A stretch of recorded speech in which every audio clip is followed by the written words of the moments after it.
Buenas tardes. El día de hoy vamos a exponer sobre los tipos de trastornos. Somos estudiantes de la Universidad Evangélica Nicaragüense Martin Luther King Jr. Virtual Colombia, del quinto semestre de psicología. Entonces, mi nombre es Heidi Milena Barreto y mis compañeras. Adi Chaparro, Daniela Parra, Deis Nogueira, Jensi Vargas. Entonces, vamos a empezar con los trastornos.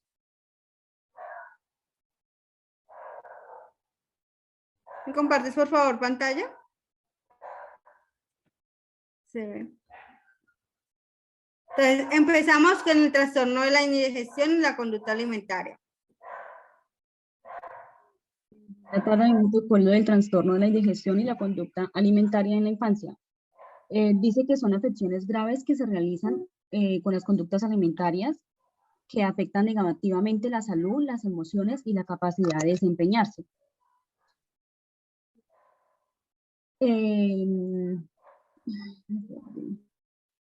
La influencia cultural, hábitos familiares, la situación económica, los planes de tratamiento para los trastornos de la alimentación, incluyen psicoterapia, atención y controles médicos, asesoramiento nutricional y medicamentos. En esos problemas de alimentación y elusión suelen ocurrir en niños con trastorno de motricidad y pueden ser indicadores tempranos de un problema motor u otro del desarrollo o de la salud. Esto también es por un problema de alimentación. Esto puede causar una nutrición inadecuada en el menor. Esto puede causar una deshidratación y menos energía y vitalidad a la hora de realizar sus actividades. Uno de los posiblemente causados por una deglución anormal viene siendo la neumonía, enfermedades reactivas de las vías respiratorias. Los niños que tienen estos problemas con la alimentación suelen tener comidas prolongadas.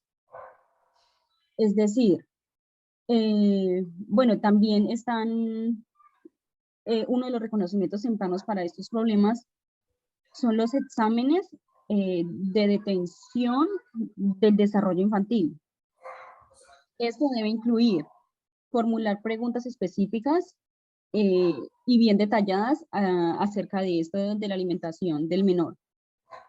Supervisar el logro de los hitos, o sea, qué alimentación deben de tener, lo que deben de comer al nacimiento, que viene siendo solo líquidos, lo que deben de comer de los 4 a 6 meses, que vienen siendo puré, lo que son purés, lo que comen de los 6 a los 9 meses, que vienen siendo purés y ya cosas masticables, lo que deben de comer de los 9 a los 12 meses, ya son más alimentos más blandos.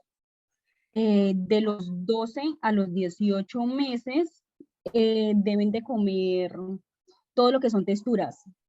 De los 18 a los 24, ya vienen comiendo todo lo que son alimentos masticables. Y ya de 24 meses en adelante, ya comen sólidos más duros. En cada una de estas etapas, se viene viendo lo que es la habilidad oral motora. De los 0 a del nacimiento viene siendo la succión del seno, esa es su habilidad motora. De los 4 a los 6 meses, la habilidad motora de ellos debe de ser succionar, pero con cuchara. De los 6 a los 9 meses, su habilidad motora es que beben de una tacita con ayuda de sus padres y hacen movimientos con su lengua. De los 9 a los 12, su habilidad motora viene siendo que beben de taza, pero ya sin ayuda de sus padres, con más independencia. De los 12 a los 18, deben de coger ya la cuchara para empezar a hacer sus acciones laterales de la lengua. De los 18 a los 24, ya tienen que empezar con su masticación rotatoria. Y de 24 en adelante, su habilidad motora debe ser que ya deben de coger solo sus cucharas y con su habilitación motora más madura. En cada una de estas etapas existe lo que son las actividades motrices, adquiriendo el control de su cabeza, las recién nacidos, el equilibrio a sentarse, de los 6 meses se estiran las manos cuando alguien se las da, ya deben agarrar la cuchara con la mano y hacer ellos solo el movimiento de la cuchara para comer.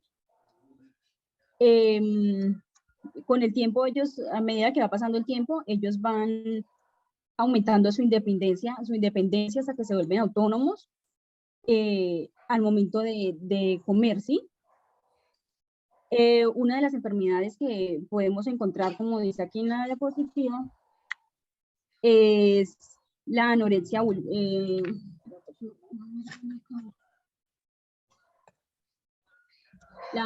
nerviosa, la bulimia nerviosa, los trastornos por evitación emocional de los alimentos, la neofobia alimentaria y la rumiación y la pica.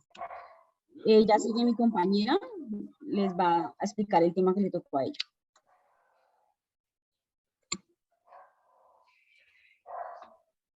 La siguiente diapositiva.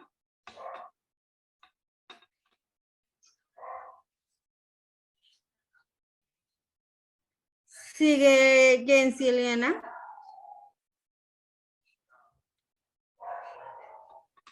Buenas tardes, profesor y compañeros.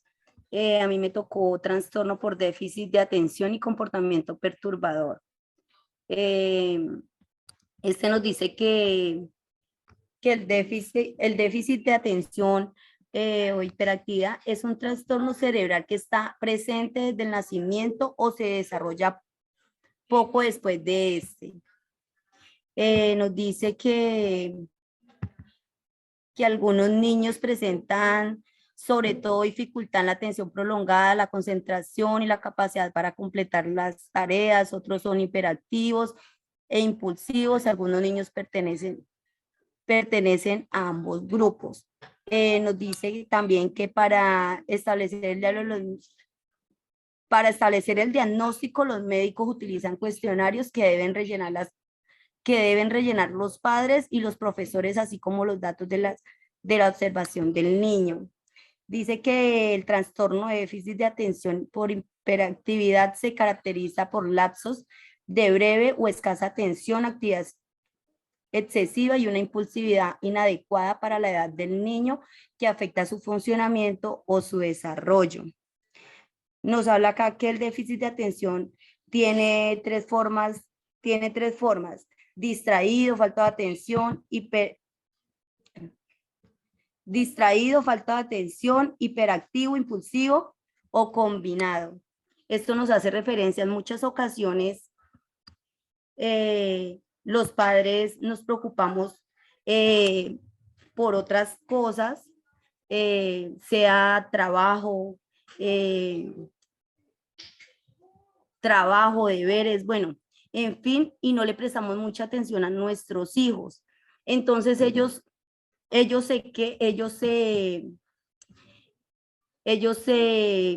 a ver, ¿cómo explicarles? O sea, ellos se aferran mucho como a esta parte, o sea, son impulsivos, por falta de atención. Entonces ellos lo que buscan es llamar la atención en todo momento, ¿sí? Sea en la escuela. Hay muchos niños que llegan y están con más niños y ellos dañan o botan o rompen, pero es por eso, porque no hay como la suficiente atención de los padres hacia ellos. Entonces ellos de alguna manera buscan llamar la atención, ya sea dañando las cosas, pegándole a los niños, mejor dicho, llamando la atención de cualquier manera para lograr tener esa atención que ellos necesitan.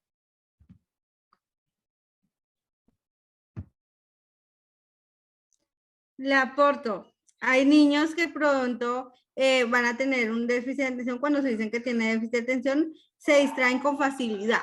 Entonces, el niño hiperactivo es muy enérgico, quiere estar todo momento saltando o haciendo diversas actividades. Entonces, a veces se torna agresivo.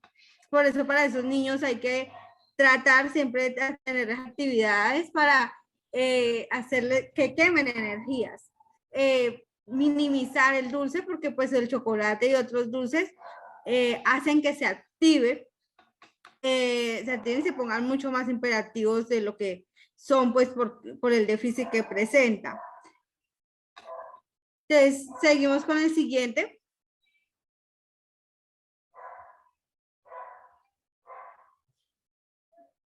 El trastorno de la ansiedad en la infancia.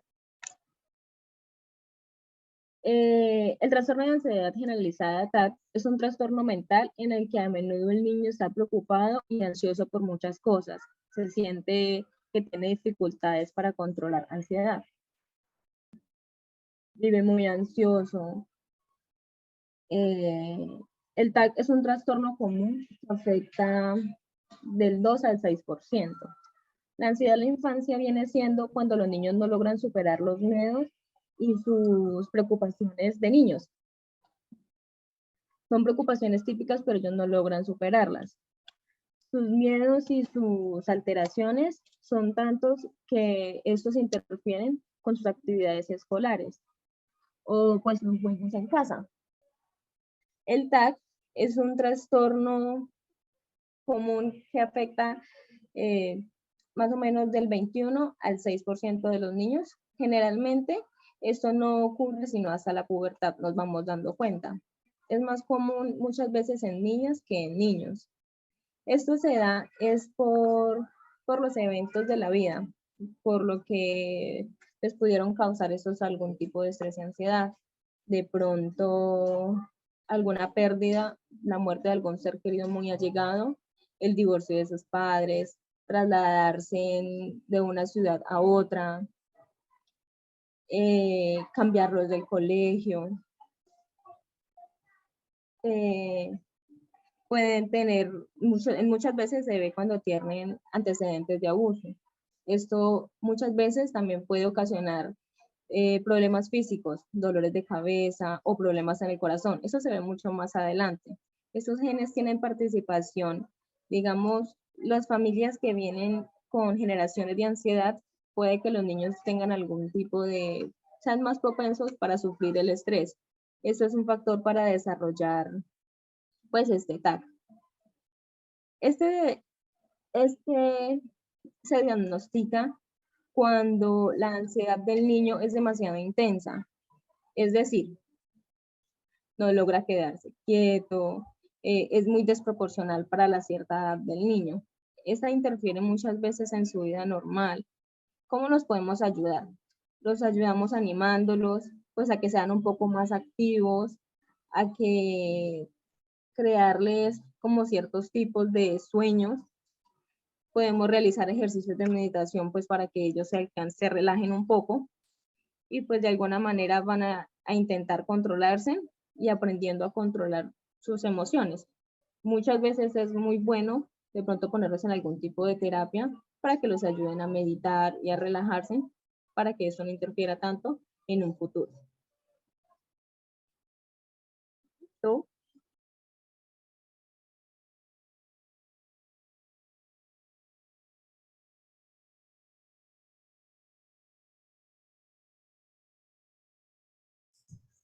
Bueno, los trastornos de la comunicación. La mayoría de los niños con trastornos de la comunicación se refieren primero para evaluaciones del habla y el lenguaje, cuando se advierten retrasos en la comunicación.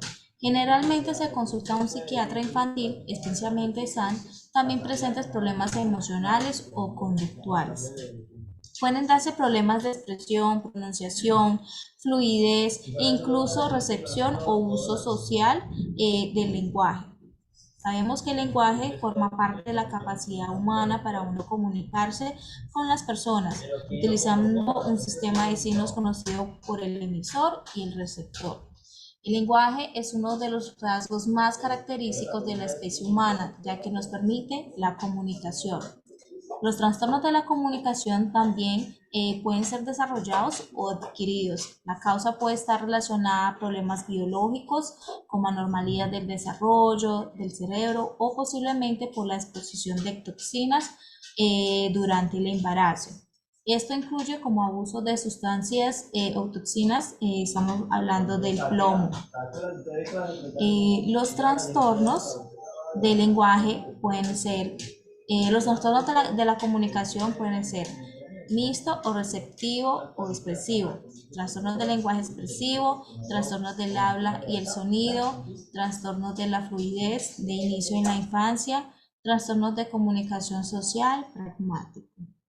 Por razones desconocidas, se diagnostican más niños que niñas con trastornos de la comunicación. Los niños con trastornos de la comunicación también suelen tener otros trastornos psiquiátricos. Sabiendo que y estaba revisando a nivel de Colombia, la mayor causa de los trastornos de la comunicación son ya problemas patológicos. Entonces, problemas que el niño tenga en su hogar, eso puede generar, puede ser un niño retraído, puede generar consecuencias más adelante para que sea como ya un adulto con ciertos traumas y trastornos.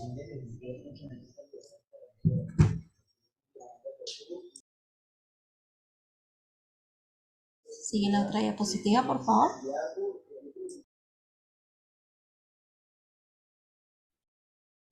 Bueno, mi tema es, o les voy a hablar del trastorno generalizado del desarrollo, o los TGD, que hacen referencia a los tipos de autismo. Entonces, ¿qué son? Eso se tratan en concreto de un amplio abanico de síndromes. Como decía, son bastantes, o sea, hay bastantes tipos de autismo, y entonces estos los clasifica. Trastornos que se caracterizan por deficiencias graves y alteraciones en varias áreas del desarrollo, como la comunicación, la alteración social o la existencia de comportamientos o actitudes o intereses estereotipados. Los trastornos suelen aparecer durante la infancia, antes de los 3 años. A veces son comienzan más o menos a aparecer como síntomas antesito de los 2 años. 2 años comienzan a aparecer los síntomas. Es muy importante que el padre esté pendiente cuando comienzan a aparecer síntomas de alarma, porque cuando se diagnostican estos casos a tiempo, los niños son como una esponjita que absorben todo lo que pueden de su entorno. Entonces va a ser mucho más fácil ayudarlos a que su vida sea lo más normal posible. Entonces, estos trastornos,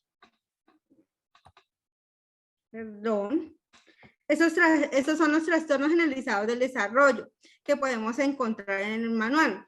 Entonces, trastorno autista. Yo quiero hacer referencia a que el trastorno autista tiene como varios, o sea, se clasifica en varios, ¿no? El primero que es el Asperger, que antiguamente, o todavía se le dice Asperger, pero es autismo de alto funcionamiento. Estos niños que tienen o sufren de Asperger son muy inteligentes. No pierden el lenguaje tanto como lo pueden hacer un niño con un trastorno, un autista REP o categorizados en 1, 2, 3, que son más o menos como se categorizan. Ellos no pierden el habla. Usted los ve y son niños que usted los va a ver y son generalmente, usted dice, son normales, pero tienen una capacidad intelectual demasiado, un coeficiente intelectual demasiado sorprendente. Estos niños son buenos para las matemáticas, para el inglés, para las ciencias sociales, tienen una memoria fotográfica que impacta. Estamos hablando entonces que existe el trastorno autista, que los que se clasificaban en Asperger, en REP, en trastorno desintegrativo infantil, trastorno generalizado del desarrollo no especificado. Entonces, estas son las señales que indican que un niño presenta un desarrollo generalizado del desarrollo, de psicomotricidad. La psicomotricidad, pues, tienen problemas con la motricidad fina y la coordinación motora. Entonces, el lenguaje. Como lo decía antes, en el lenguaje de pronto de un niño Asperger, usted, o de alto funcionamiento, ellos muy poco se le ve que presentan pues este trastorno. Hay unos que hablan fluido, otros que pues no tan fluido. Y pues dependiendo también del trastorno en el que esté o el nivel del trastorno autista que esté, pues también va a ser el lenguaje, ¿no? Hay unos lenguajes que van a ser normales, otros donde van a pronunciar pocas palabras, otros donde casi no van a utilizar palabras o prácticamente es muy pobre la comunicación del lenguaje. Si vamos a hablar por el lenguaje no expresivo o no verbal, hay unos por lo general no son tan expresivos. Ya seguimos con la incapacidad intelectual. Como lo hablaba antes, hay unos niños que tienen una capacidad intelectual sorprendente, como eso lo podemos ver con los niños de Asperger. El coeficiente intelectual es alto, pero entonces también depende del tipo de trastorno autista que el niño presente. Pues pueden hacer unos que están muy graves, o sea que el trastorno es muy avanzado, pues entonces la capacidad de intelectual del niño pues va a ser muy pobre. En la memoria, como lo decía, estos niños, hay unos niños, o sea, el Asperger tiene una memoria que uno dice es privilegiada. Se acuerdan de todo, memorizan de una forma impresionante. Y pues eso también va mucho, como lo dije anteriormente, en que si el niño tiene o sea, como la gravedad o el trastorno autista que presente, ya sea Asperger, sea Red, desintegrativo, generalizado. Asimismo, entonces, va a ser su capacidad de memoria. En la afectividad, estos niños pues no son muy afectivos que digamos, pero de vez en cuando ellos como que se salen de su zona de confort y lo hacen dependiendo también de su trastorno, ¿no? Como le decía, porque por lo menos hay niños autistas de que ellos no pueden, o sea, no saben identificar las emociones. Los ruidos les hacen daño y por más que los roces hacen daño. Hace mucho tiempo veía una película de la que inventó como el bienestar animal, todo lo que como debe estar pues los mataderos y todo eso, como deben estar los mataderos y esta señora era autista. Entonces ella en su forma